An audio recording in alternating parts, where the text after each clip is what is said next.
All right, well, good evening. I'd like to call to order the Papillion-La Vista Community Schools Board of Education meeting for March 27th, 2023.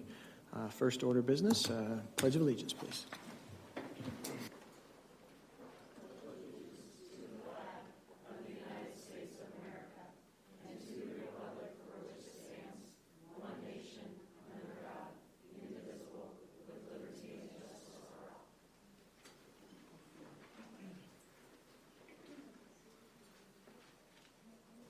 All right, thank you very much. Can we do a roll call, please?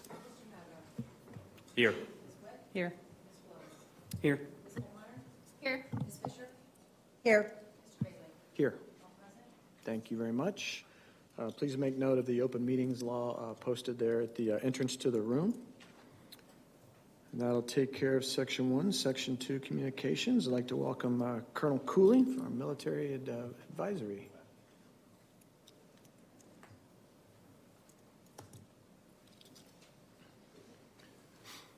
Welcome, Colonel. The packed house is here for you, so there you go. Prepare to have your expectations undermined.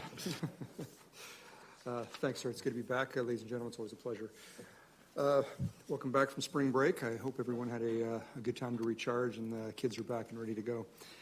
Flood recovery is really moving along on base. We had their groundbreaking for the Security Forces campus. Security Forces is the biggest squadron on base, 614 people, and they lost everything. 100% of their buildings, or their floor space was lost in the flood. So we got to have the groundbreaking 2 weeks ago. So we are still 2 years from being able to move in, but it's exciting to have some good moving forward. They also have established their modular firing range, so we're able to conduct our certification and upgrade training in that combat arms range. We've had some great support from the local community. We use ranges in Iowa and Nebraska. Wonderful partners. However, it's at least a 45-minute drive each way for our training. So multiply that by 614 people. So that's a huge chunk of time. So we're very much looking forward to getting back on base.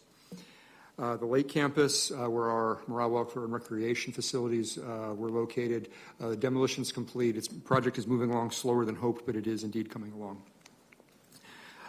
Moving away from flood recovery, the 55th Wing Birthday Ball is on the 15th of April. This will be our 56th year of the 55th Wing. So last year we had a nice anniversary of the 55th Wing, but now we're under our 56th year.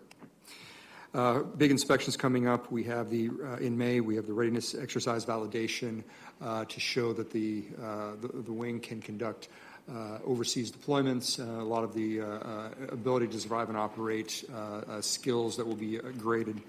And then in July, we have a unit effectiveness inspection where the Air Combat Command Inspector General from Langley in Virginia will be out here to really dig deep into our programs, make sure that we are complying with law and policy. Happy news, we had 20 airmen on the senior master sergeant list. That is a very competitive promotion. So by law, the top 2% of the enlisted force can make senior master sergeant E8, and we had 20 from across the 55th Wing. We're also going to have our dining facility, our chow hall for the people of my generation. It will be closing in July for a significant renovation and repair. We're going to be installing what we call Food 2.0, and it's a very popular format with the airmen. It resembles more what you consider maybe a student union dining. Much greater variety, much more grab and go if they care to get that, but a short order line, but again, much more variety, and it's shown to be very popular. When I was deployed in the last of 2021, I was able to enjoy that. Yes, it's a very big deal. Unfortunately, we may be closed for up to a year. So we'll have a temporary dining facility set up on the main side of base in the old club area in the Warhawk Community Center. I have no updates for the August of 2024 air show, but we're still looking forward to being out at Lincoln with our National Guard partners for their air show. Really looking forward to that. And of course, for us, all of April is the month of the military child. And we're purple update is 14, the 14th of April. We're looking forward to seeing Max Purple to recognize our military kids. We'll also be in Lincoln for an event with the state to sign a proclamation to recognize and celebrate that. Really appreciate the partnership that we have with Papillion La Vista Community Schools for our month military child. I'll be happy to field any questions, but with that is all I have. I was just going to say thank you very much. Appreciate it. If anybody has any questions, I do have to tell you my aviation students are very excited to bring their 2 Cessna 150s to the air show, so I'm sure it'll be a huge showstopper there, but they're pretty excited. Great, looking forward to it, sir.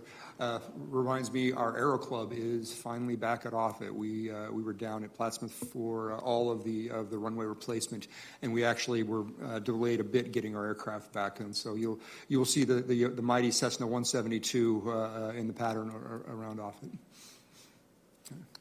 Thank you very much.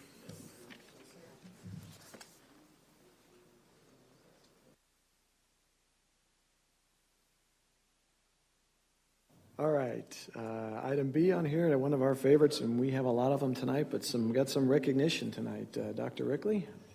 Yes, we do, Mr. Bailey. Thank you very much, Mr. Bailey, members of the board. As always, for our community members that are here, thank you for being here. For those of you that are watching on YouTube, we're thrilled to have you as well. We do have a list of recognitions this evening. So for those of you that are regulars, either attending board meetings or watching at home, you'll know that we try to take some time each month to recognize staff people or students that have distinguished themselves in some outstanding way. Usually it involves a state title of some type or some type of a state or national award if it's a staff member. And we've got a rather lengthy list tonight. So let me just kind of share the 3 broad groups that we'll be recognizing. And then for those of you, particularly moms, dads, parents that may be here, we'll try to give you an opportunity to come up here and take pictures. This is a very proud moment, we know, for families, and we want to make sure and honor that. So the 3 broad categories we're going to be honoring tonight, Educators Rising. I'll tell you a little bit more about that group in a little bit. Our state powerlifters from Papillion La Vista South. And finally, we're recognizing a National Merit Scholar, very high honor for all 3 groups. So starting first with Educators Rising, I'll read a brief description, the individuals that were involved from both Monarch and Titan, and then we will recognize that group and then move on to the second, so on and so forth. So Educators Rising, they're a group that cultivates highly skilled educators by guiding young people on a path to becoming accomplished teachers, beginning in high school and extending through college, and ultimately into the teaching profession.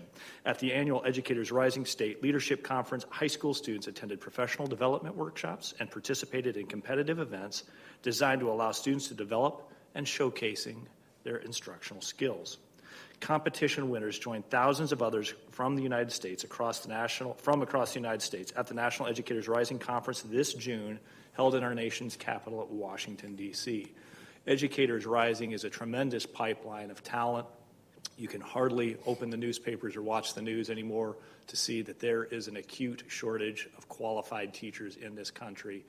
Dr. Settles has taken a particular interest in this group, along with our academy programs where we do have a future educator group.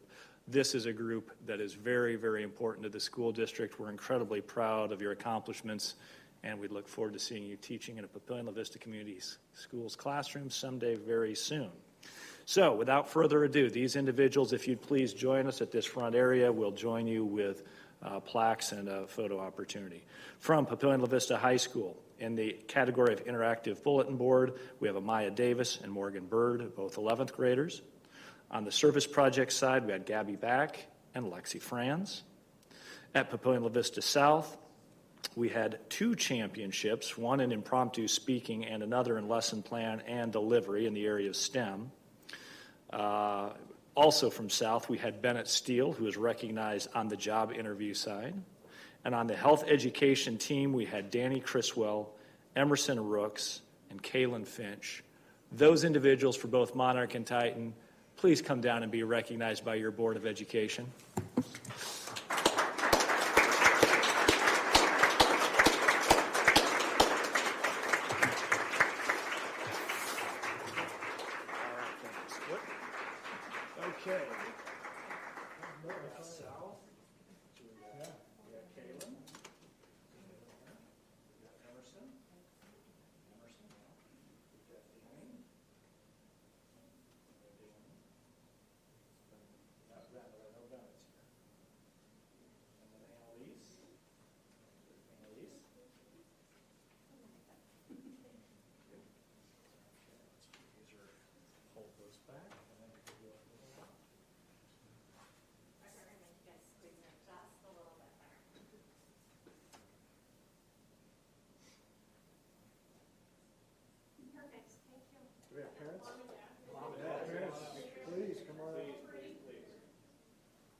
Dr. Settles and her team just love to hire Papua La Vista Community Schools grads to be our teachers. So don't forget about us, and congratulations to all of them. The next group of honorees, power lifters from Papua La Vista South, and I saw at least two of our coaches. I thought I saw Coach Wesson and Coach Pullman. There may be other coaches too that I missed. We had a number of winners on both the girls and boys. On the girls team, they were the Raw Division state champions, and along with that, we had several individual state champions. Carly Atkin-Cade, Brett Elise Paul, Layla Fiskus, Olivia Broderson, who was also named the outstanding lifter in the girls division, and Alexa Epley. On the boys' side, the boys were the equipped division state champions with several individual state champions: Henry Suspensky, Nick Pish, Matt Thompson, Jason Preister, Gage Woods, Max Pfizer, and John Paul Johnson. All of our Titan boys and girls, please come on down and be recognized by your Board of Education.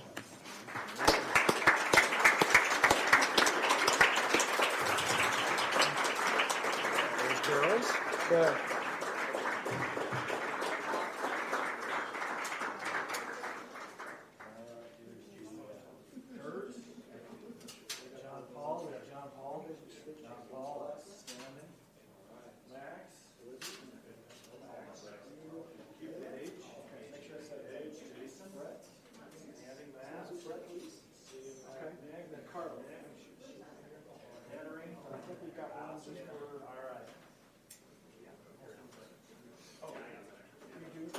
Okay, we might have to get you guys to slide around. Yeah, we have to do two rows. Okay. Two rows of So this. the girls step up a little bit and then, yeah. Perfect, and look at how good you did with windows. Awesome, thank you.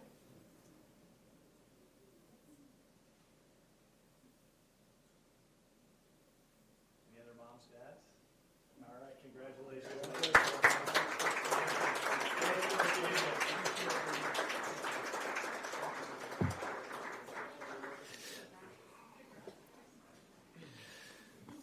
Your superintendent wasn't much of an athlete in high school, but I was a power lifter, so it is a sport that I hold very near and dear. Well done, ladies and gentlemen. Very, very proud of you.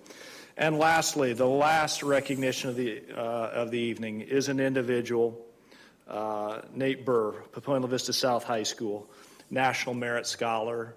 I don't have the statistics at my fingertips, but the number of students that receive this recognition on an annual basis, I believe it's less than 3% of students that sit for the PSAT and the SAT every single year, is an extremely high honor, is an extremely high distinction of academic excellence. And Nate happily plans to attend UNO and study English and education. So we've got another for you, Dr. Settles. Keep your eye on this young man. Nate, I don't know if Nate made it. Nate did make it to Nate. Nate, come on down. Good to have you here. Be recognized by your Board of Education.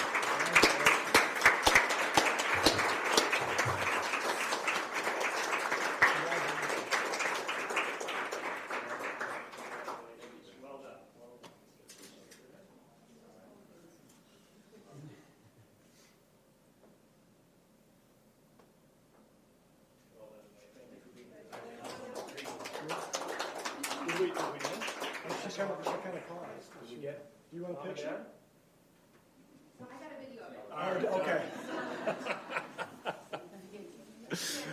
Well done, Nate. We're very proud of you, and good luck at UNO in the fall. And with that, Mr. Bailey, I would conclude our recognitions for the evening. All right, thank you very much. Next up, under communications, is a presentation, a team approach to providing mental health support. Got a Title I array. I'm going to butcher a name or two, but Amy Nichols, Randy Guthmiller, Michaela Bobeda, Jamie Boyer, and Seth Hively. Yes, so they're making their way down here. So just as a reminder, our elementary principals work in arrays. They operate like personalized learning communities. This is our title array. And just as a reminder, the title program is a federally funded program that is designed to help students in poverty with academic gains and growth. And so they're here tonight. They're going to talk to you a little bit about their mental health supports. that we have available through our title program in their buildings. And I'm going to let them introduce themselves and which building they're in as they speak. So, Michaela? That's great. Hi, I'm Michaela Vobeda, the principal at Golden Hills Elementary. I'm Jamie Boyer, the principal at G. Stanley Hall Elementary. I'm Seth Hively, and I'm the principal at Carriage Hill Elementary. Good evening. My name is Amy Nichols, and I am the principal at La Vista West. And Randy Guthmiller, principal at Parkview Heights Elementary. There we go. So tonight we want to talk to you about how we support mental health within our Title I buildings. The core mission of every school building and every school district is teaching and learning. But in order for students to come to school ready to learn, there are a lot of different needs that we need to make sure are met. We need to make sure that the basic needs of kids are met. And one of those needs is their mental health. When kids have the right supports in place, they are ready to learn when they walk into the classroom. And so, fortunately, we have a community who the last 2 strategic plan cycles has identified mental health as an area of need. Back in the fall, our mental health leadership team talked with the board about our strategy number 2. And so just to quickly review that before my colleagues standing next to me talk about how we do that within our buildings currently, I just want to remind you in our community what this goal entails. So the strategy is to make sure that students have the opportunity to learn and refine those skills to achieve that mental, emotional, social, and physical well-being so that they can have a happy and productive lifestyle. Our result that we want at the end of this mental health strategy or strategic plan strategy is that we will have protocols and supports identified and implemented so that we have the resources available for students of PLCS. And that's for our students, our staff, and our families. And so these are about 7 of the overarching items that we are working on currently and encompass getting us to that specific result. Communicating and marketing our mental health services and resources, including the hotline. Continuing to support that whole child with social and emotional learning curriculum and counseling resources, both inside and outside of our buildings. Expanding and enhancing our social and emotional learning curriculum from preschool all the way through 12th grade. Expanding our community partnerships for mental health supports for students and staff. It takes a village. Expanding our universal social and emotional screening processes so that we can identify our students who are at risk. And continuing to build and enhance our systems to support a safe and secure environment for all.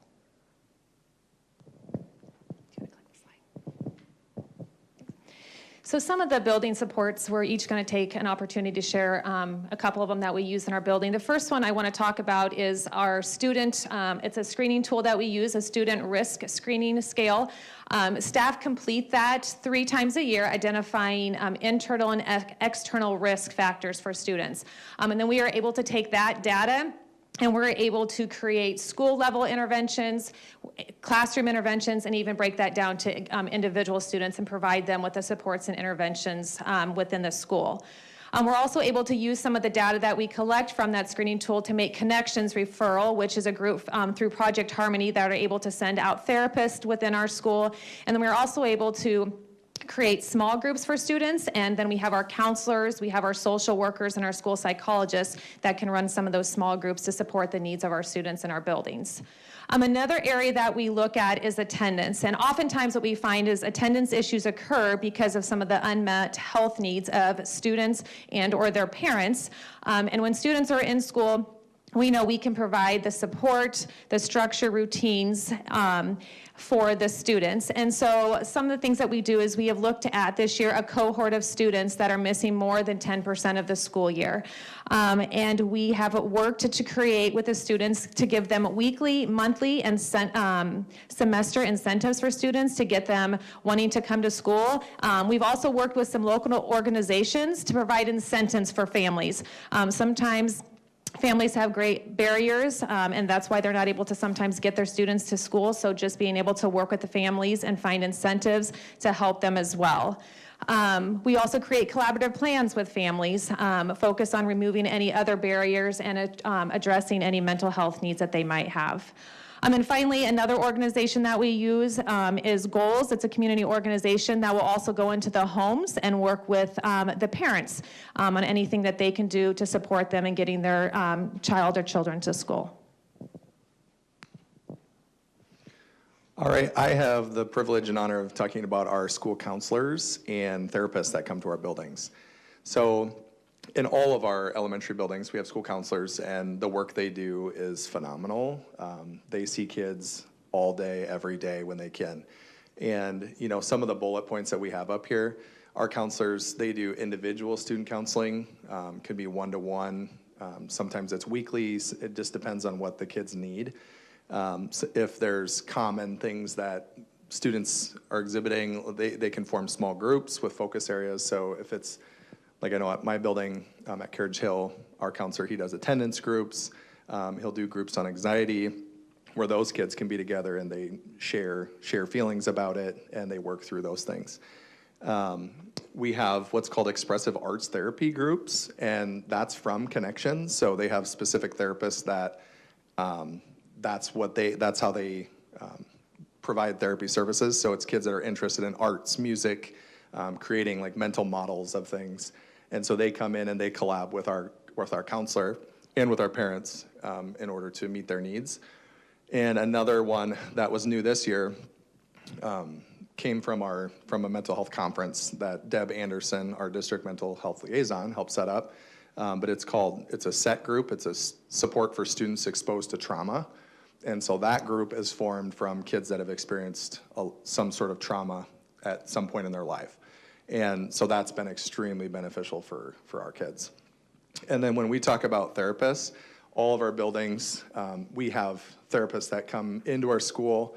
Sometimes the therapy is done outside of school. It's whatever works for the family. So if there's a barrier about getting to therapy, they have an option where therapists will come to our buildings and serve kids. So one thing that's unique to Carriage that we did this year, we have a gal that comes on Fridays, and it's a private contractor, and so she comes in and she provides service Fridays from 8 to 12, and she's able to see 4 kids, and she also provides service to the families, which is huge. So that's kind of her thing, is she wants to make sure that the parents are getting services as well. So that's been very, very helpful. And then with all of this, you know, it's like we're with the kids all day long. Teachers are with the kids all day long. So it's important with releases that we communicate and we share therapeutic plans. And so what kids are working on or what skills that they need to build upon, those are shared with releases. And then people can give feedback to the kids throughout the day and help them through different hard times. So those therapeutic plans are shared. And then, yeah, I would say at any time we can have, like right now, I think there's 10 different therapists that come into our building at various times. Some are weekly, some are once every month to meet with kids. So it's a pretty neat thing. All right, thank you. I have the opportunity to speak about district resources and community supports that our schools use just as we navigate through the school year. We have 6, I believe, behavior coaches in our district. They're housed in our Title I buildings, but they also support other buildings. They have kids on their caseloads from multiple buildings. However, they are housed in our building. So we also have 3 school social workers. So they are also housed in our title buildings, and they do travel in between, but they are a huge support for the things that I'm going to discuss next, getting resources to families who need those things. So with family supports, we have the PLCS Community Closet. which opened this year in their new location, which is a district support. A lot of our families utilize that for clothing needs, hygiene, and all different kinds of needs, and we're able to refer families there, which is very helpful. We also have holiday assistance, so for food and gifts, and we also have Operation School Bell, which it happens at the beginning of the year, and it is it allows kids to buy school clothes. And then we have Lift Up SARPI, which is utilities, internet, housing, resources, and then backpack program. So our counselors get backpacks in our schools, and they discreetly hand those out at the end of every week, so then kids take home food over the weekend. And then Nourish Nebraska comes from Hy-Vee and Fairway. They drop off fresh food snacks, so like fruits and vegetables, to our kids, and then we pass those out at the end of each day. Ours come on Thursday, so we pass them out at the end of the day. And then just access to community resources, pantry referrals, diaper pantries from local organizations in both Omaha and Sarpy County. So it's a collaborative effort of administrators, social workers, counselors, our school teams to get those resources in the hands of families. So I'm going to turn it over to Randy. He's going to talk a little bit specifically about a couple of programs at Parkview. Thank you. Yeah, a couple things we wanted to highlight just to celebrate the fantastic partnerships with our families that we have at Parkview Heights Elementary. One of them, excuse me, was a local organization called Omaha Bridges that my fantastic counselor, Chris Bowlby, wonderful social worker, Lori Cooley-Byrne, had introduced me to, and we scheduled a meeting. And Omaha Bridges is a local organization that provides comprehensive approach to understanding the various factors that contribute to poverty amongst our families. And we all know that there's a direct correlation between financial security and mental and emotional health. And Omaha Bridges, we started one of the programs that they offer is this Bridges Out of Poverty. It's a financial literacy class. It's a 10-week course where families, if mom wants to attend, dad wants to attend, both parents want to attend, can take this financial literacy course, and we offered to partner with them and host that program out of our building. This past summer we had our first cohort. A lot of really awesome statistics that they shared with us. One of them I highlighted on this slide: approximately 75% of individuals who participate in this financial literacy course go on to lift themselves out of poverty. And I didn't highlight it on this slide, but one of the things they shared with us is that the average monthly family income increase as a result of taking this course was somewhere over $1,000 a month with these families who graduated this course. We had, like I said, we had our first cohort go through the program this past summer. It was a smaller cohort. It was our first one, and we're looking forward to seeing that program continue to grow as we move forward. The other program I wanted to highlight was Junior Hope Squad.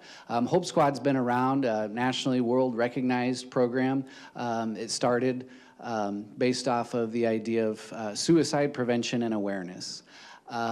We are the first elementary school in Papillion-La Vista Community Schools to offer Junior Hope Squad, where our focus is less on suicide prevention and awareness and more on successful friendships and anti-bullying. We have a fantastic group of approximately 18 4th through 6th graders who were nominated by their peers. These are kids who are not selected by the staff. They're selected by their peers in school to be a part of this team. And what our leaders do is work to empower these kids to build meaningful connections with all of their peers in school, create a culture of caring and support within our school community. And it's been a fantastic opportunity and experience for these kids. In fact, one of them, when she heard that we were presenting this information to you guys tonight, it took it upon herself to come join us. So if it's okay, I'd like to give a shout out to Lily and her mom in the crowd over here. Thank you, Lily, for joining us. She's one of our Junior Hope Squad members. I asked her for permission to do that before I did, just so you know. And one of our co-sponsors of our Junior Hope Squad, our counselor that I mentioned earlier, Chris Bolby, is in attendance as well. And I just wanted to finish our presentation by thanking them for their support of our school community of Parkview.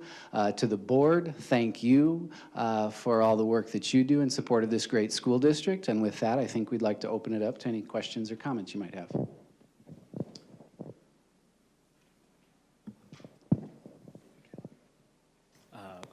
I want to say thank you for the presentation. Thanks for coming to spending your night here at a board meeting. I know you guys got a lot on your plate, so I appreciate you showing up. One thing as we think through priorities for next year and future years is, where to put some resources to keep trying to help with this issue. And so just wanting, just feedback and ideas from you guys, because you talked about counselors, behavior coaches, social workers. We're testing out the outside therapists with partnership from CHI. If you could, where do you think we should focus on the resources? If you could pick a couple of those areas, because like the behavior coaches and the social workers, they are spread out through the different schools. Where would you see it as the best, bang for your buck in terms of resources to try to help address the issue? Whoever wants to take it. Thanks for giving me the microphone, guys. I think it would be hard to speak from just one perspective. When we look at this goal, we're a community. And so each building's need could look a little bit different. And I think to properly answer that question, we'd really have to take a look at what do the caseloads look like for a counselor, for a school social worker, for our behavior coaches. And are we able to equally distribute that across all of our elementary buildings? Like I said, every single building has its own unique needs. We know that mental health has been a need pre-COVID. We identified this as a district when I first started in the district 10 years ago, but it continues to be something that we need to focus on. And so I would love to be able to give you a position or a few positions, but I would also hate to speak for my colleagues from one building's perspective. I don't know if anybody else has anything to add.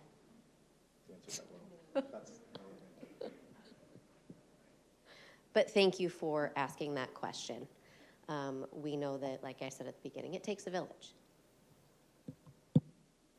Hi, a couple quick questions I had wrote down when I was going through the agenda at home. Some of them were answered. Is this also offered in other schools other than just the Title I buildings? Yes. We all have access to many of the resources that we presented tonight. A Title I building may access more because we may have just a higher percentage of students and families that need to reach out to these resources. But everything that we talked about tonight is available to all of our buildings. What has been the biggest mental health concern, and have you noticed it just from COVID, or was it like this before? Does anybody, I'm happy to talk, but do any of you want to? Go for it. To pipe in. I don't know that there's one specific. Prior to COVID, mental health concerns, social emotional learning being an area that we needed to put some focus in, it was there. Has COVID compounded it? Probably so. Why? There's a lot of different speculations out there, but I think one of the things that I continue to read, we talk about, is that going through COVID was a community trauma, and it affected families in multiple ways. It affected families financially. It affected the emotional side of families. It put a lot of stress on people. And there's an image out there, and it shows an iceberg. And what we see every day is the tip of the iceberg. But there are a lot of different underlying things that can cause an iceberg to form. I don't know that there's necessarily one specific that outweighs the other, But it all comes down to there are things within someone that could be medical, and there are outside factors such as trauma that can affect the emotional well-being of any individual. One more. When you are recommending like a therapist or social worker to a child, a student, do you get parent permission before you do that? Absolutely. We don't proceed through any of this without collaborating with the family. In order to truly wrap around a child, you have to have strong parent and school collaboration, and you truly wrap around that child as one. Mm-hmm.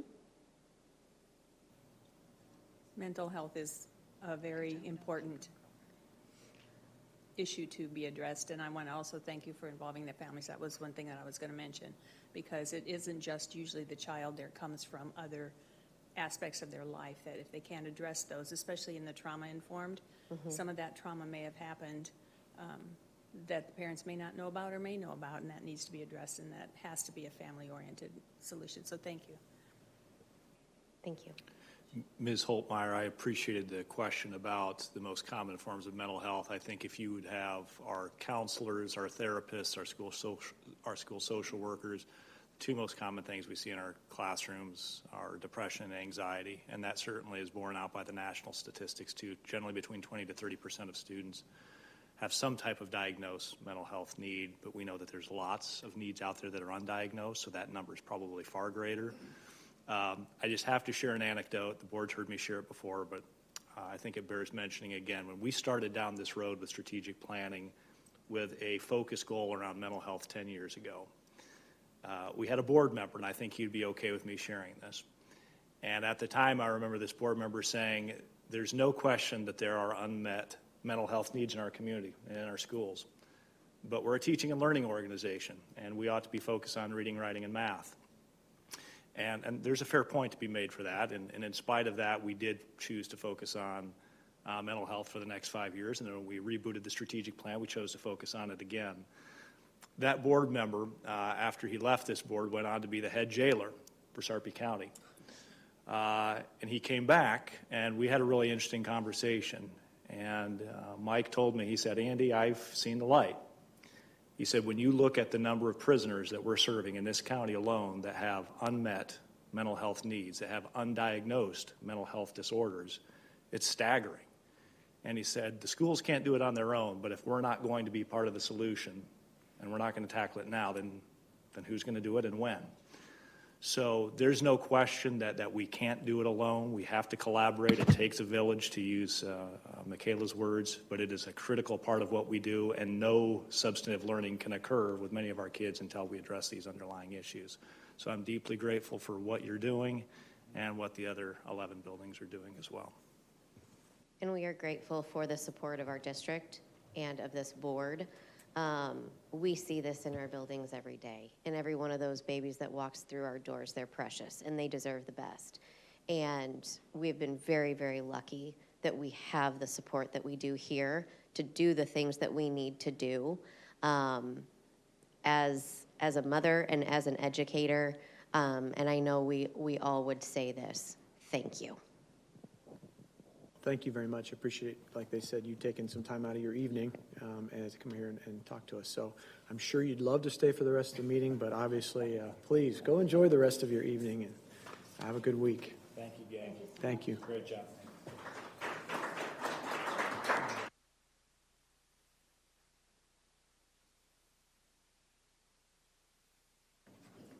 All right. Next item under communications is public comment for items not on the agenda. When I call your name, you shall please come to the podium, state your name and address for the record, and you have a total of 3 minutes for each individual to speak. Ms. Branco will have the timer running. Your first beep you'll hear let you know that I think you about 15 or 20 seconds left, and then after that, you'll hit the 3-minute timer. So with that being said, first, Mr. Michael Kuchenmeister.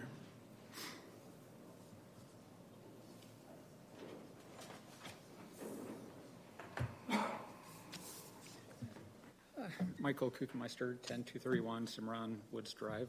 I missed a chance before. I thought there was another meeting in December. I don't know how I missed that, but I wanted to give quick thanks to Fred for all his years of service on this board to this district. That's a lot of self-sacrifice just to serve his community. So I really appreciate that. He was a reasonable person. Next, I'd like to say thanks to the board for giving us time to address you on topics not on the agenda. I know you're not required to do this, and not all districts do. I appreciate how you've kept this despite all the punishment you have taken over the last few years, justified or not. It shows that despite everything, you value the concept of us feeling free to bring up anything on our minds in public. But my main purpose, and if you'll excuse me with here, I'm really frustrated, but I'm alarmed by what I've been seeing in these past few meetings. Brittany, congrats on winning a seat on the board. I understand being new and not knowing how everything is run, but frankly, this act, I'm saying, is getting more ridiculous than usual. Yes, you want a seat. We are all aware of that, but honestly, how long do you plan on parading your cheerleaders through here to remind everyone? We're already through a quarter of the year. You have 4 years here. 4 years. Do you really plan on keeping up with these theatrics the whole time, or do you want to get some work done? I'm sorry you've discovered that it's an actual job. Not every single meeting is Brittany and I, but you're there now. You have a unique opportunity to help lead our district's vision, and you're absolutely wasting it by keeping this up. You act like everything is a personal attack, but how can you not see how much your fellow board members are trying to help you? They're offering lifelines left and right, despite attacks you've made in the past, and that have made me absolutely sick to my stomach. The person that seems to be trying to help you the most is, astonishingly, the same person you and your group of friends tried to recall. How's that for professional courtesy? I saw Mr. Madler even second a motion to include off-topic comments in the minutes, despite your history of launching personal attacks and making accusations against his family during your campaign. These people are willing to put your controversial history aside to work with you for the sake of pushing our district forward, but you've got to knock it off with these self-martyrdom you keep insisting on propping up. It's not helpful to anyone, including yourself. You keep saying you listen to all parents, but what I see is someone who only hears what they want to. Well, guess what? I'm a parent. I'm a resident of this district. I have 2 kids here. I'm invested. So if you really are listening to all parents, hear this. Grow up and learn to work with the others here. For your own sake, for all our sakes. This dysfunction can't continue. Thank you.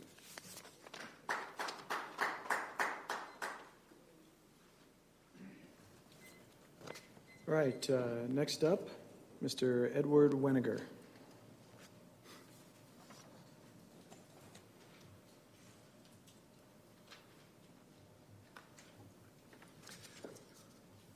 Edward Weniger, 1709 Ridgeview Drive.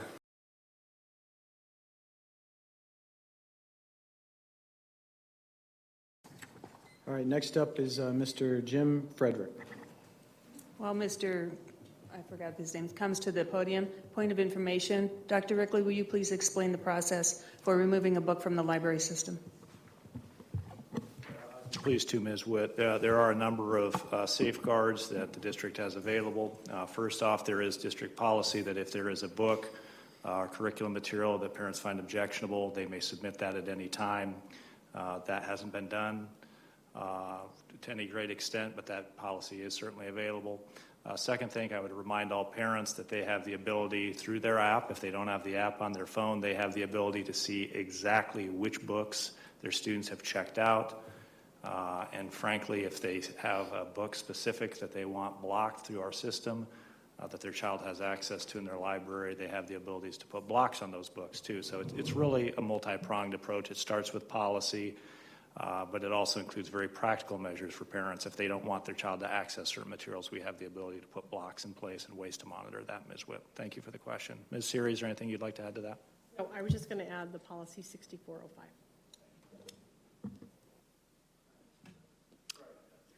Oh, no, that's okay. Good evening, board, Dr. Rickley, and members of the district administration team. My reason for addressing you this evening... Sir, could you give your name and address? Oh, yes, I'm sorry. Thank you, appreciate it.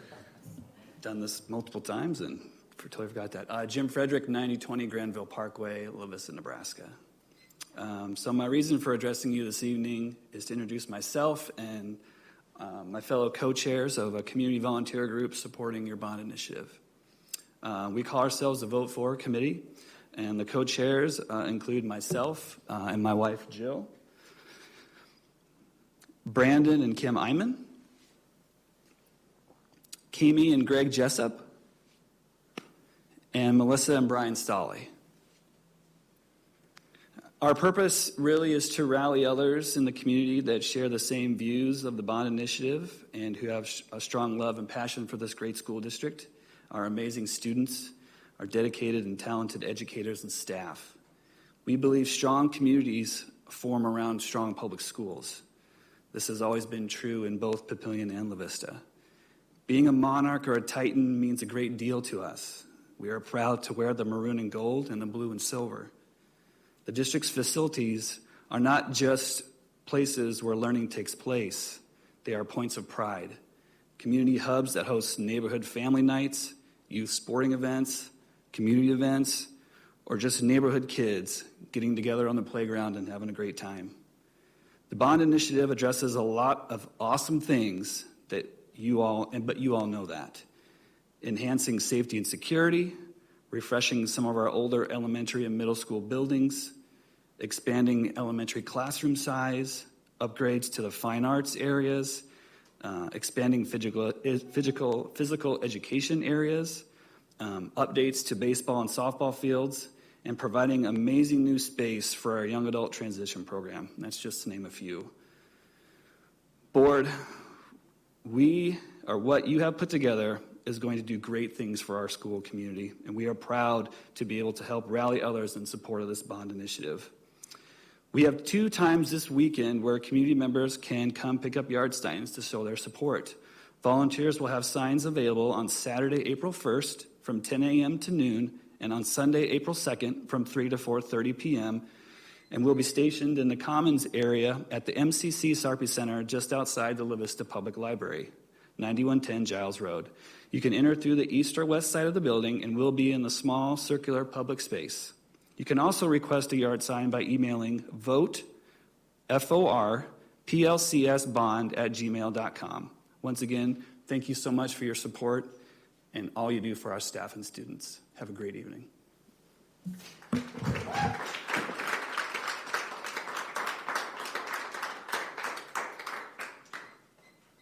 All right, thank you. And last tonight, Ms. Carrie George.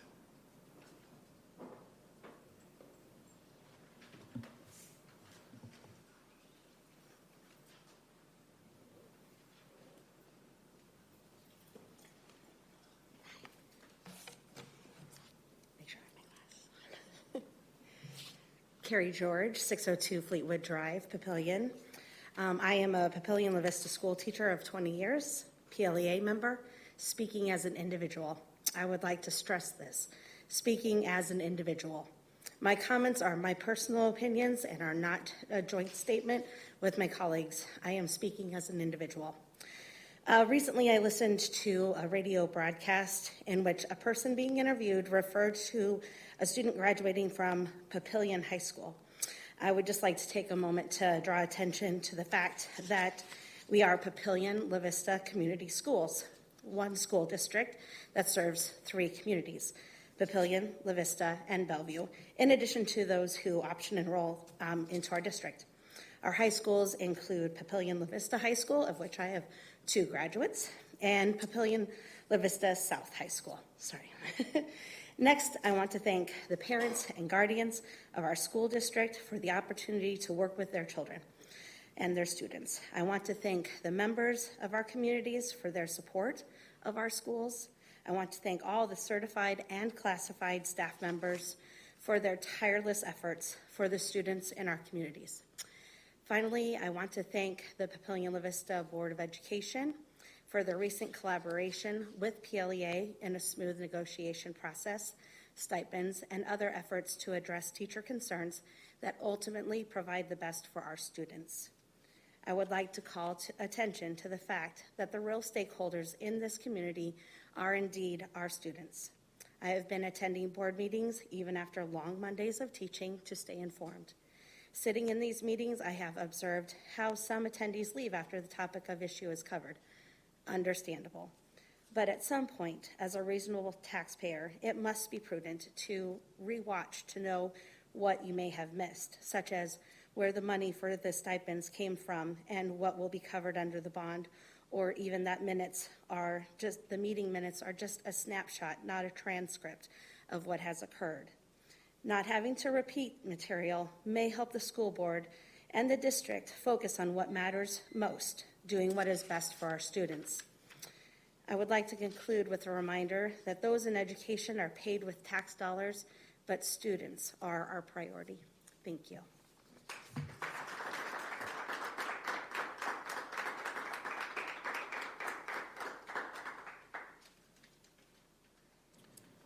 Okay, that concludes Section D, and moving on to Section E, the superintendent's report.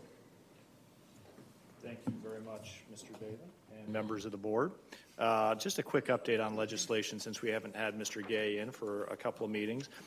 We are past the midway point on the legislative session. It is a long session. It is a 90-day session. And if you've been even a casual observer of our unicameral, you would know that things have really bogged down the last several days.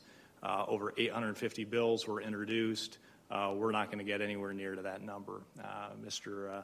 Richards has spent a good amount of time in Lincoln meeting with senators and staffers lately, and because of a variety of filibustering efforts, we're going to see scant legislation pass these next few weeks. The only thing that they're really obligated to do in a long session is pass the budget, which is fast coming due, so they have some work to do there, but we will have at least one more report from Mr. Gay on a number of bills that the district is following and their status. Also wanted to share some really good news. I believe I shared this with the board in my weekly update, but we received the Camp Joy Holling Heart of Camp Partnership Award. This will be announced at the gala event this coming Saturday, but they did a videotaping of us just last week out at the camp. And a little bit of context there, we have held our outdoor education program at a variety of camps, but most recently at Joy Holling, Camp Joy Holling, near Ashland. We've held it there for the last 2 years, and they've been a really terrific partner. We've actually held some meetings out there, and it's a lovely facility maintained by this group that provided the award. So very gratified to receive the award. Outdoor ed is one of those things that makes this school district such a special place, and it was really gratifying to receive that. Also wanted to share with the community and the board that we have started our community and staff presentations on the bond. Just as a reminder to the community, we have an obligation to inform our staff and our community what's in the bond. We will not be telling people how to vote, of course. We would strongly encourage our staff members, our community members, our students who are of age to vote, to exercise their democratic rights and get out and vote. We know in special elections in particular, it's hard to get that voter turnout, particularly it being a mail-in election. But May 9th is fast approaching. We know that ballots will be mailed very soon, April 17th. So for our constituents, our taxpayers, our residents, please be looking for that. And those ballots have to be returned prior to that May 9th deadline. A very special event coming up this Wednesday, and I left this for their at the place of the board members. But we have the Nebraska Supreme Court hearing oral arguments this Wednesday, March 29th, at Papillion-La Vista High School. I can't remember in recent memory where the Supreme Court has done something, the Nebraska Supreme Court has done something similar, but basically what they'll be doing is the Supreme Court justices from the Nebraska Supreme Court will be coming in. It's at the Excellence Center, one of the flex learning spaces at Papillion-La Vista High School, and they're going to be hearing oral arguments on a specific case, followed by a Q&A. So we'll have a number of local dignitaries there. I would assume the mayors will be there, police chiefs, probably county attorneys. And I think it's noteworthy that Nebraska Chief Justice Michael Hevekin, he may be a Monarch grad. This is one I need to check on. But we know for certain that he taught in the social studies department at Papillion-La Vista High School. So to have a Papillion-La Vista High School teacher eventually go back to law school and rise through the ranks and be the Chief Justice of the Nebraska Supreme Court is pretty darn amazing. So very special event. I'll be there. Board members, we would love to have you there as well. final item that I have for the board, as always, in the second board meeting of the month, we outline our public records request for the previous month. So this report is for February of 2023. We had 5 total requests, 1 from Ryan Kaufman, 2 from Ms. Lone Eby, 1 from Karen Wagner, 1 from Corey Bennett. 2 of these requests did require the use of our school attorney.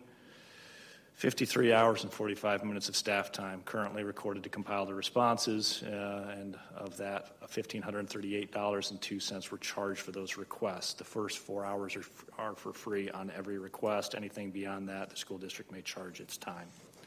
And before I conclude my superintendent's comments, I'd just like to share with the community and this board that Al Schmid recently passed away. Many of you may know Al, longtime Papillion La Vista Community Schools board member, was a foundation board member, local business leader, just a really, really good human being. The world is a less kind place with Al no longer in it. So my condolences to the Schmid family. They are likewise incredible human beings. We have lost a pillar of our community. And with that, Mr. Bailey, I would conclude my superintendent comments. All right, well, thank you very much, Dr. Rickley. Next up is board reports. I'll step in here. I did attend a liaison luncheon at Bell Elementary with Dr. Rickley and Kathy, and we had a lot of, it's kind of apropos that we had our presentation tonight because a lot of our discussion flowed around mental health and what can we do to further assist students who might be in need of some more services. So we had a lot of conversation about that. We did talk a lot about recess, time for kids to just chill and run around and play, and how important that is, and how more things that are mandated that we have to teach even in the elementary schools threatens to impose upon that time, and they just wanted us to know how valuable that time is. We also talked about the bond. There were some questions about the bond issue, and so we talked about that. And Dr. Rickley, did I miss anything else that was really the main focus of our conversation? Yeah, it was a great, I felt bad. I had to tell them I wasn't trying to play it cool. I put my sunglasses on at home and then left my other glasses on my desk, so I had to sit through the whole entire meeting with my glasses because I could choose to either not see the paper or not see the people. So that it was, I felt bad about that, but it was a great get-together. We talked to a lot of staff, and it was really just real positive. Even all the discussions we had, very, very positive.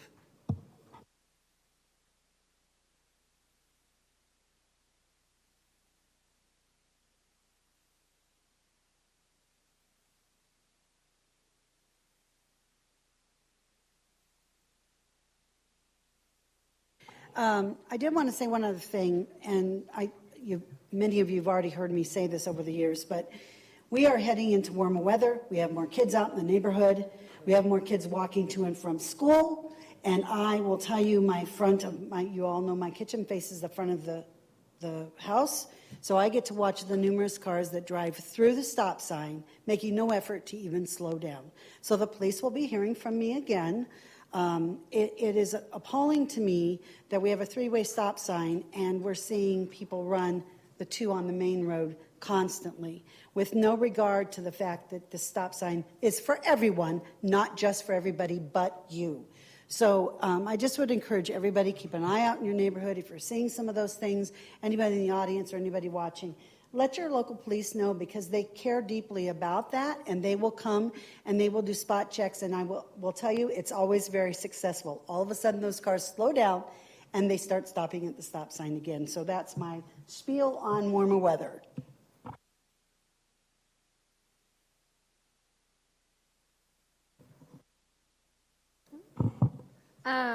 Over the break, I had the opportunity to go and meet the teammates board. I'm on the board. So it was pretty neat to see some familiar faces in there and just to see what it was all about. I've heard about it growing up, but just to see what they actually do, just like melted my heart, and I can't wait to get started with it all and be a mentor to somebody. Another thing that I was just gonna, I just wanted to talk about just as an update to the public, because I did last meeting, I asked for the presentation on the Florida just so people could hear it. So March 14th, Ms. Simon had sent me the presentation slides. There were 3 of them. The only slides that were completed prior to pulling the presentation were the title slide. The next slide was the title with the date. The next slide was the speaker slide with the pictures on it. I responded back that Dr. Wrigley had stated that there was a working draft. It was never finalized, but if the board has interest in seeing it, the working draft and complete version, that we'd be happy to sit down with you. So I asked to have emailed the working and complete draft. Ms. Simon had then responded back to me saying that it was the working draft, that this was all that was done on the PPT, and in fact that it had already been trashed in the computer and pulled this version from the trash on the computer to give it to myself. We had just started building the presentation when the concern was shared, and then we stopped not certain that we would be presenting. It is not uncommon for me to draft a presentation on the plane on the way to a national conference. I never have a presentation done this far out. If you're looking for what we are planning to discuss, the best resource would be the learning objectives presented in the proposal. I put a copy below, in which she did, and then the focus of the presentation was going to be on communication, community engagement, and we value and respect the opinions of everyone. Hope this answers your questions. It still does not answer my questions. I did have some more, which I will email as well, but I just wanted to share because, like I've stated to Dr. Wrigley, I will always have questions to present. So on February 9th, there was an invitation sent out to Dr. Wrigley, Ms. Giles from Annette Iman, and the title was NSBA Presentation Prep from 1:30 to 3 p.m. So during that prep, I just find it hard to believe that those 3 slides were all that was talked about. So I was just wondering what was discussed, and that you had stated that when this concern was shared, you then stopped. Well, this concern was shared February 13th by Ms. Eby at the board meeting, which completely caught me by surprise, and others as well. And to be honest, if you're presenting at a national conference in front of the nation, I feel like your district would be so happy and excited to go out and share like what you're presenting and then show everybody. Like that's something big to talk about, but obviously we know why it wasn't talked about until it was brought to light from Ms. Eby.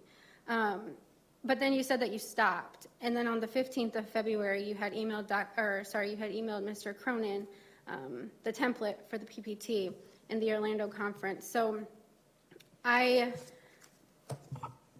just wanted to say that if you did stop after the 13th, which would be the 14th, I received a voicemail from Mr. Bailey on February 28th stating him and Dr. Wrigley were discussing the presentation and doing a little straw poll with the board members and what to do next. I had shared through an email, because I do not do business over the phone, that my feelings towards the presentation, as I have already said them publicly multiple times in front of people. So I shared that with him again, and then he had shared my email to all of the board members, and I believe Dr. Wrigley, and it had stated I told her to act like a board member and talk to me instead of this email. So to the board, I know we are not always on the same page with everything, but however, this is a very serious situation with the whole Orlando conference, and I feel as if Ms. Iman is being disingenuous, because the emails between myself and Ms. Iman, the public records request Ms. Eby had sent us board members, the pieces are not fitting, and it is my duty as an elected school board member to oversee what is happening in our district. And you, Ms. Iman, are making it very difficult for me to do my job. The information you gave me, and according to the public records request Ms. Eby had sent us all, which I no longer have access to due to a restriction, I feel as if you're withholding information from an elected school board member, and I take it very seriously, and I don't just come to bring it up to make a pity story. This is big. Just as I had stated to Mr. Bailey, like the damage has been done, and I'm trying to just get clarification, and I just want to see the presentation. I want to see whatever working notes you had on your meeting with Dr. Wrigley and Miss Bonita, I think is her name. I just want to see it. Ms. Holtmeyer, I'll address that. 2 things. One, this would be a really good example of something that you could make an appointment, you could make a phone call, you could sit down with me and say, Andy, I have some specific questions. Can we go through it? And that hasn't happened. So rather than trying to blindside me or Annette in a board meeting, having that conversation ahead of time would be really, really useful so that we're not having these conversations where it's really difficult, frankly, to have a back and forth conversation. So I would invite you, if you have future concerns, call me. Let's have a cup of coffee. Let's meet in my office. I think you've worked with me long enough to know over these last couple of months, you're my boss. I will work around you. I'm happy to do that. It's my job to please you. Second thing, Ms. Iman is not being disingenuous. I've presented at a variety of national conferences. I don't know if you have. I have. And you submit a proposal. Sometimes it gets accepted. Sometimes it doesn't. You never build a presentation until you know it's been accepted. Even when it's been accepted, frankly, you're putting it together at the last minute because you want it to be the most reflective of all the things that have happened and all the lessons that have been learned. And that was the whole point of the presentation, to share lessons learned.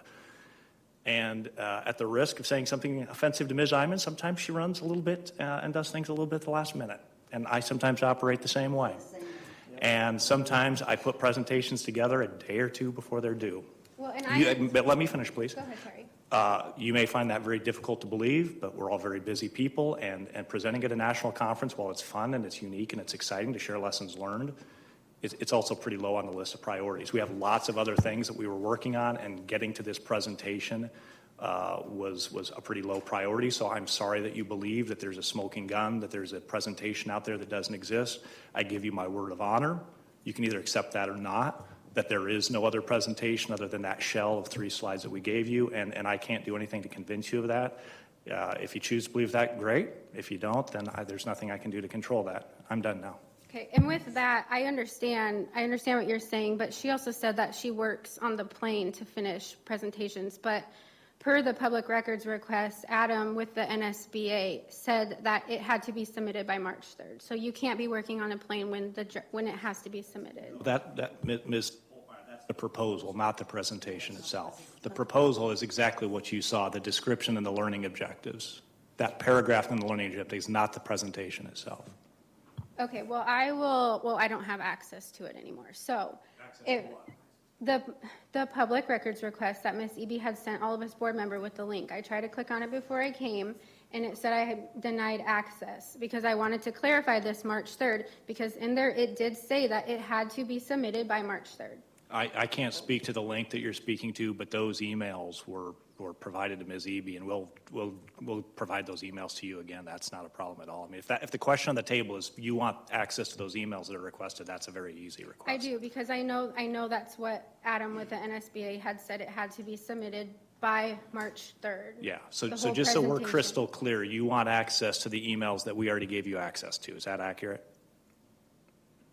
Well, you had sent them to Ms. Eby. She paid $240, as she had sent all of us board members that receipt, and then she sent all of us board members the public records request with the link. So I clicked on the link and I was going through them, and then I went to click on it again and I can't get into it. Yeah, but I want to make sure I'm giving you what you need, and I don't know if this is for Ms. Eby or you or maybe both of you, but you want the emails that were attached to that link. Is that accurate?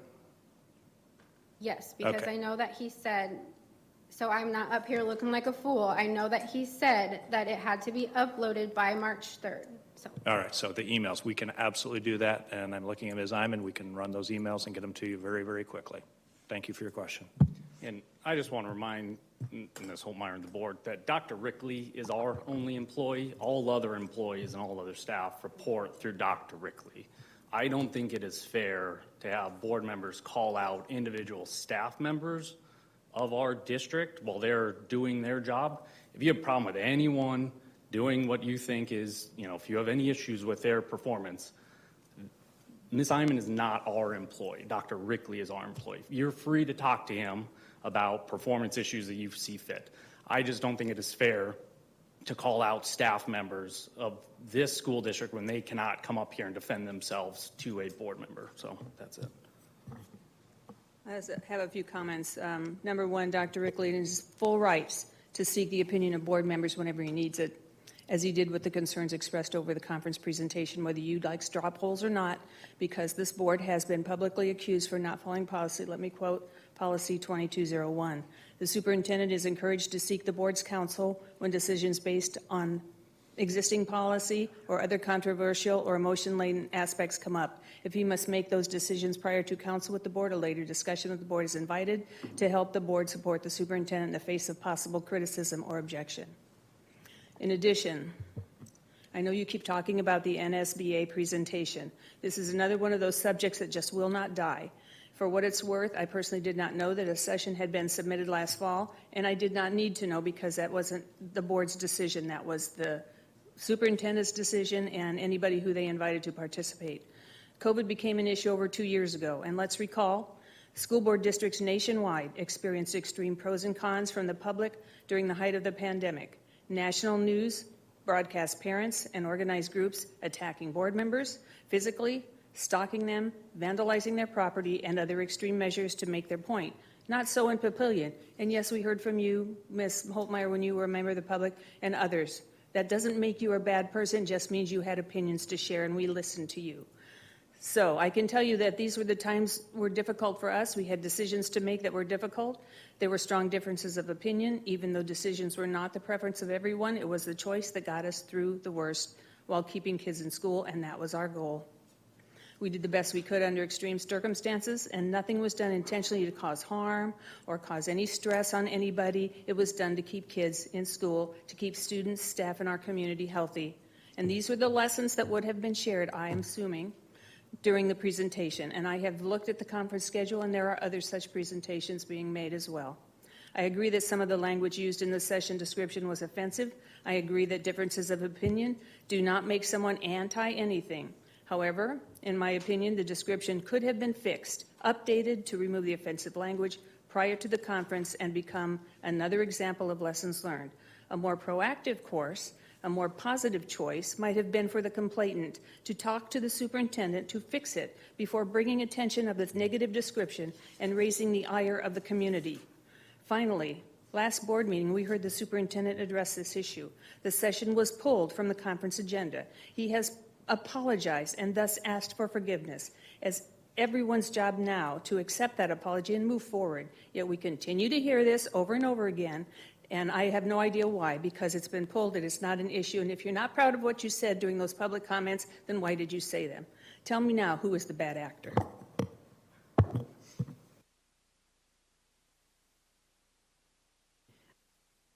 I'm just going to make one quick comment.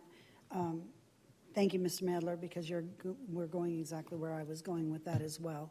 We do need to we need to refer, if we have concerns about employees, we need to be taking them to Dr. Rickley because they do report through him. He's our only employee.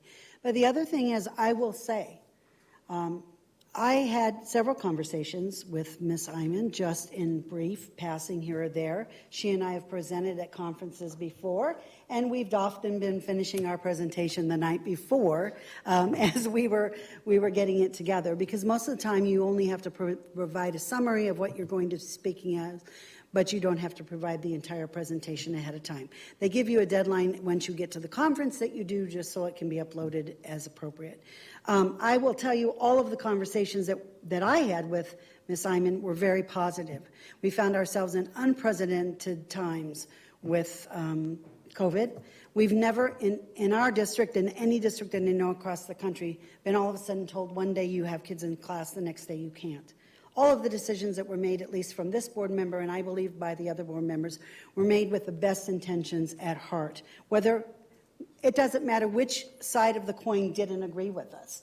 There was always a faction that didn't agree with whatever decision we were making. We were trying to make the best. But I will say the discussion that Ms. Iman and I had when we were just casually talking about the presentation was how we wanted to talk about, we continue to be able to provide the opportunity for our public to come up and speak at every single meeting, where many school districts across the nation shut it down. Well, we continue to provide that opportunity because we feel it's very important to hear from the voice of our public, whether we agree with that voice or whether we don't agree with that voice. It's important to hear that. And we wanted to share those lessons there. Was the description, the verbiage, not the best chosen? I would agree 100%. But I'm feeling some loss over the fact that we're not doing what I think would have been an outstanding presentation. We'll never know.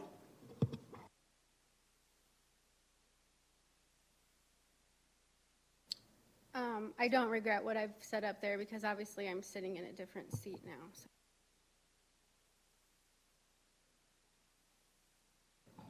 Okay, one last thing I wanted to bring up.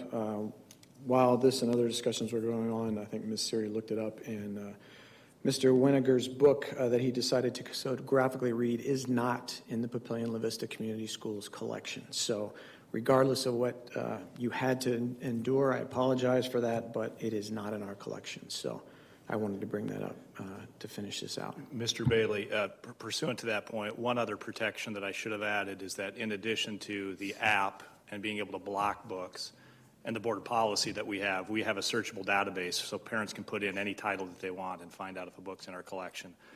I think it's frankly despicable that someone would either overlook that or knowingly misstate facts and come up here and read excerpts from a book that are clearly pornographic, a book that is not to be found in our library, and to plant the seed of doubt with this board, with this community, and this school district. I just, it's beyond the pale that someone would do that. All right, thank you. All right, next, committee reports, buildings, grounds, and finance. We have not met since last meeting. Okay, thank you. Human resources and student services. We have a couple of items on the discussion agenda tonight, including administrative salaries and the superintendent's contract, and we have more things coming down the road. Thank you. Thank you. Lastly, curriculum and Americanism. We have not met. All right, thank you very much. That concludes Section 2, communications. Moving on to Section 3, action items. A, action by consent.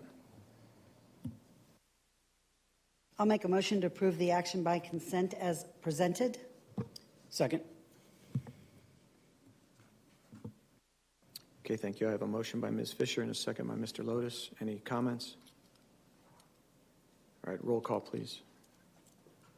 Yes. Yes. Yep. Yes. Yes. Yes. Thank you. Item B, the board meeting minutes of March 13th, 2023. I'll make a motion to approve the board meeting minutes of March 13th, 2023. Second. All right, I have a motion by Mr. Madler and a second by Ms. Fisher. Any comments? All right, thank you. Roll call, please. Yes. Yes. Yes. Yes. Yes. Yes. Thank you. All right, next up is Policy 3000, Business Services, and Mr. Richards. Yeah, I reviewed those policies in 3000s, and they're up to date and applicable to our district today.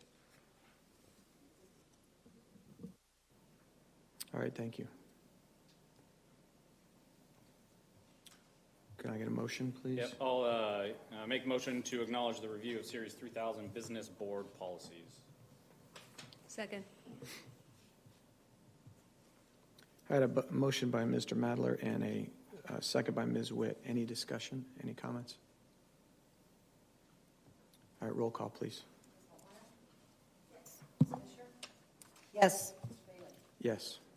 Yes. Yes. Yes. All right, thank you very much. Final action item for tonight is Policy 2000 Administration. Dr. Settles. Yep, hi there. So let me add on the prior meeting discussion date, March 9th, 2023, HR Subcommittee also discussed the Policy 2000s. Those have been reviewed during the months of February and March, and we have no recommended changes at this time. I'll make a motion to acknowledge the review of the Series 2000 Administration Board policies. Second. Had a motion by Ms. Fisher and a second by Mr. Lotus. Any discussion on this one? Roll call, please. Yes. Yes. Yes. Yes. Yes. Yes. Thank you. All right, we'll move on to Section 4, our discussion and information items. The first up is administrative salary for the 2023-24 school year. Dr. Settles and Ms. Witt. Yep, thank you. So the HR subcommittee has spent some time at this point moving on to the administration and superintendent salary recommendations. As a refresher, one of the things that most drives these discussions is where we landed with the teacher negotiated agreement, which was approved here in January. For 23-24, that resulted in a 3.59 total package percent increase. That does include the insurance costs, and that's something we considered for this group as well. We looked at this as well as a few other pieces of data. For the recommendation, administrator base salary would to be an increase of $700, which would bring the base salary to $71,900. That's an average total package increase of 3.19%. That would allow both vertical and horizontal movement for the certified administrator salary schedule. For assistant superintendents, the recommended package is an increase of 2.99%. And again, that does include any EHA increases, which were a 6.87% increase. We found that out last October, so you're probably aware of that. Happy to try to answer any questions you might have or gather you further information. I just have one question. Maybe it's just a point of clarification. Just make sure the vertical and horizontal movement, just kind of explain that to me just to make sure I get it. Yeah, no, that's a great question. So staff are both for teachers and administrators and certified on a salary schedule. So what we mean by the vertical and horizontal movement would be if they are earning additional hours that allow them to move over on the pay scale and then moving down on the pay scale for a number of years. So some will move over. Everybody that is staying for next year will move down. I have a quick question. When Dr. Rickley and I and Ms. Branco were at Ashbury, she had mentioned the pay scale for theirs have stayed the same, but like if a new person from another district comes in, and I'm still trying to learn this as well, when another person from another district comes into ours, and say they have like the same amount of years teaching and the same like degree, yeah, they can make difference. So is this going to help that? I think I know what you're getting at. You're talking more about teacher negotiated agreement. Yeah. So it has not happened in quite a number of years, but there were several years along the way that the negotiating teams made the decision to freeze on the pay scale in order to add a great amount to the base and get us closer to where we needed to be in our array of schools. So if that happened, and I can give you an example, I was one of those teachers here in this district. So maybe perhaps when I had 13 years of experience, someone who came in with, I might have been on step 10 because maybe there were 3 freezes while the base was added to. Somebody coming in with 13 years would have gone on to step 13 where maybe I was on step 10. You're on different steps, but with the same like teaching, but you were just on a freeze, so you're on 10, they're on 13, right? Okay. Yep. Okay, thank you. Yep, so that's an agreement that the negotiated teams work together on, carefully weighing, trying to accomplish the goals that both sides are working toward. I could actually say as well, we've had years for administrators as well, that there have been same type of thing, that there was, when there was a freeze, that we have administrators, who have been here maybe 10 years, who someone coming in might come in on a step 13 and have the same number of years experience as an administrator. So, and Dr. Settles, we know, just all around in education, it's harder to find good people to fill these roles. You think these numbers keep us competitive for trying to get people in these administrator roles? Yeah, that's one of the pieces of data we look at, kind of spot check throughout. It's a little bit tricky to do that because you're not always comparing exact same number of days and contracts and things like that, whereas we have the ability to really dive deeply in our study that we do, our comp study with teachers. I think this keeps us at a really great spot. Our team that we speak with. We don't negotiate with our administrators, but we do meet and confer. They were very grateful, and our administrators, we've shared this as well. They're a very hardworking group, and just, passed along their thanks for the board for considering everything that they've been doing as well. And this group also got the stipends. Yes. Correct? Everybody on this group except for the assistant superintendents. And you guys, gotcha. Okay, thanks. Which everyone is also so grateful for. So just came up in a couple of discussions again today with some staff.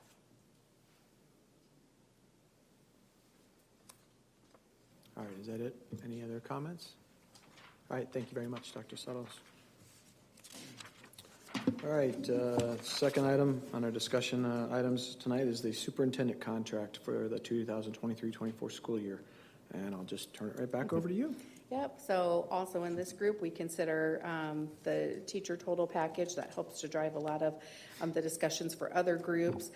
For next year, our HR subcommittee is proposing a superintendent contract salary increase of 2.29%.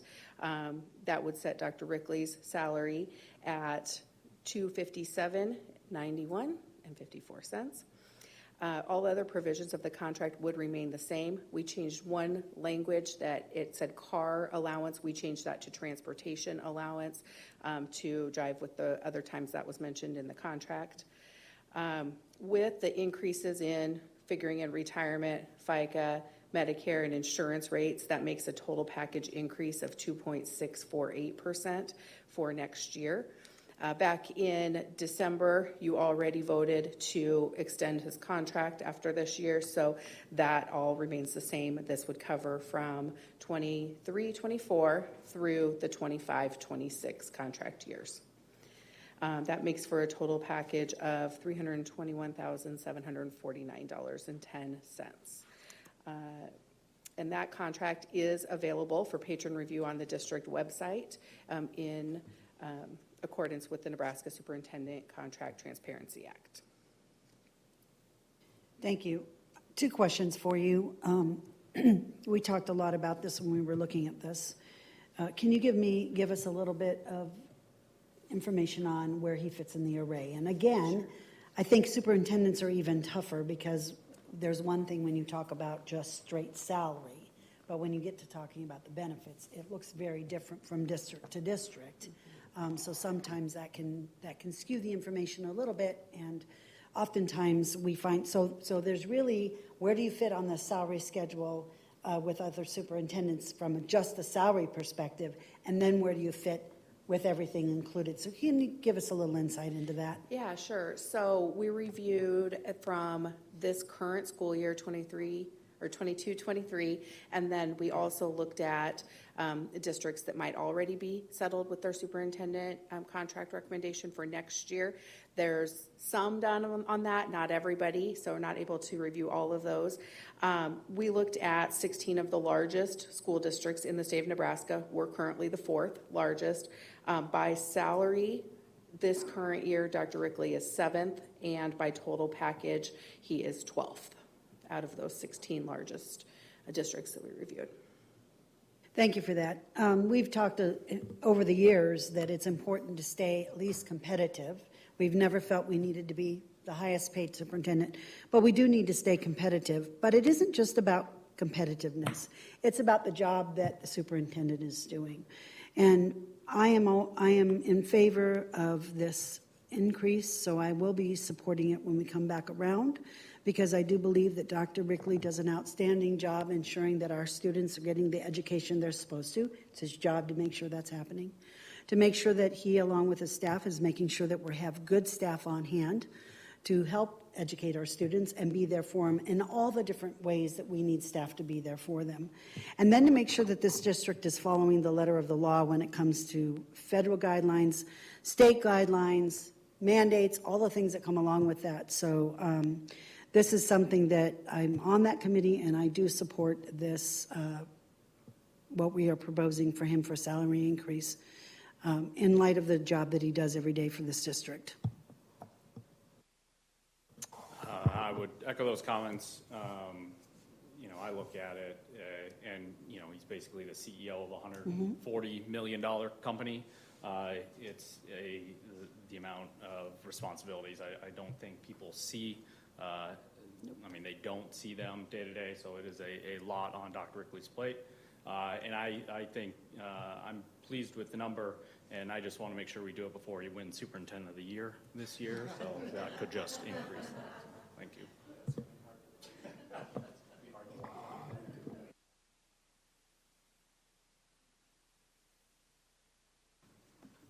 Y'all heard me every year say the same thing, echo Ms. Fisher. I mean, as a C-suite employee, it's a lot of extra effort, let alone a lot of responsibility, let alone education, staffing, a fiduciary responsibility to the taxpayers of this district for that to lay on, you know, one man's shoulders. And, you know, yes, it is a lot of taxpayer dollars that go to the superintendents, not only in this district, but throughout the country. But again, those of us that are around more day to day, the community involvement, the expectations of visibility throughout, outside of the normal core business hours, I can attest from many of the functions and many of other boards that I sit on with Dr. Rickley that, you know, those additional hours away from his family are there. And a lot of folks don't see that.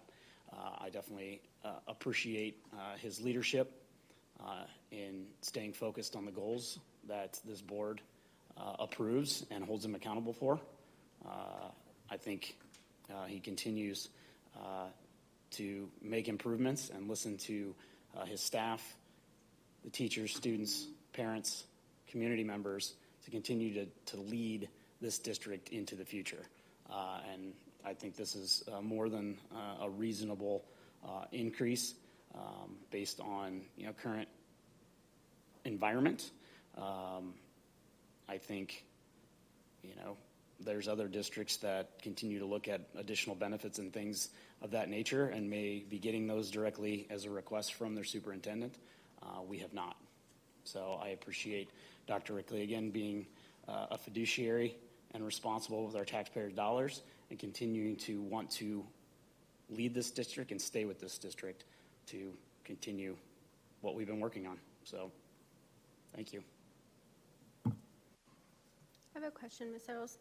When you're doing the teacher negotiations and the superintendent, like how do you get to that number that you get to? So like Ms. Fisher had just stated, like we don't want to be like the highest, but why don't we want to be the highest? Like how do you get to this number? Like what's the factor to all that? I've never sat through one of those. Yeah, so we do a comp study, as does PLEA, with all of the data given for salaries of teachers in Nebraska, and that shows to us this is where we currently are. That does help then as we work with the board and make a recommendation. Typically the board will look at that and say this is, you know, the most that we could do, and then the teacher group brings their wishes as well, and it is a true negotiation. Typically you're meeting somewhere there in the middle, not just on salary, but also a variety of other things. Like this year, as we looked at, we added the stipend for hiring high needs areas. We looked at a lot of different things in extra duty areas. We added the 2 additional days for special education teachers for pay. So a variety of things. It's a really good question, Ms. Holtmeyer, and I don't know that this came out, and I think it's important that our community and our staff understand this. So once we settle on salary and total package for teachers, then that drives what we do with building level administrators. So typically what we've done is once we settled on the teacher percent increase, we do a quarter to a half point less for our building level and our central office administrators. And then typically for the cabinet group, the assistant superintendents, they take slightly less than that. And then typically the superintendent takes slightly less than that. So the teacher negotiated agreement really drives not only what teachers get, but what every single administrator gets. And we've long been of the philosophy in the 10 years I've been here, and it probably predates me, that administrators, not only will their salary percent increase be less than teachers, but their total package should be less than teachers, because we're making proportionally more on average than a teacher would be. I hope that makes sense. And teachers are our largest group, closest to the student population, and that also factors into there. Yeah, one of the biggest drivers from a budget standpoint is we are restricted by law on how much we can spend. So right now, our staffing is about 86% of our entire budget, so at least 14% to run the rest of the operations. So there's a percentage, we have a little bit of wiggle room with percentages based on that by state statute that we can live in. So that also hinders, we would love to give everybody 25% raises. I mean, we would love to. It just doesn't allow it within the formula. So that's another reason how we kind of land on, they can come and say, hey, we want 40% raises. We can say, well, we can only afford 5% raises. And then as Dr. Settle said, it's just a good negotiation then to get what's fair and reasonable while, again, making sure that we're taking care of our taxpayer dollars. Thank you. Yep. All right, any other discussion? I would just like to add that Dr. Ickley, he's sitting up here and he hates this. He hates when everybody sits there and compliments him and everything else, but he's doing a fantastic job. And he and I had a couple discussions about his salary and the percentage and everything. And I think if he had it his way, he wouldn't take any. I don't think it's just the way he was when I talked to him. But I think, yeah, this is more than fair with the amount of work that you do, the number of hours that you work. Sitting in this chair, I've had plenty of early morning and late night phone calls and meetings with you discussing lots of different things. So I appreciate all you do, and I'm definitely in favor of the contract. So thanks. All right. That will be the end of that discussion there, unless somebody else has anything. With that, we finished section 4. We'll move on to the future board calendar, section 5. March 28th, liaison lunch at Rumsey Station with Mr. Lotus. March 31st through April 3rd is the NASB conference down in Orlando with Mr. Lotus, Ms. Witt, Mr. Madler, and that's not in Orlando, is it? Sorry, is that in Orlando? Yeah, okay, gosh, I was thinking something else. And then Dr. Rickley. April 7th, no school for the students or staff. And then April 10th, no school for students. So a nice long weekend there for the students. And then April 10th will be our next Board of Education meeting at 6 o'clock here in the central office. So if there's no further business for the board, I will adjourn this meeting at 7:41 p.m. Thank you.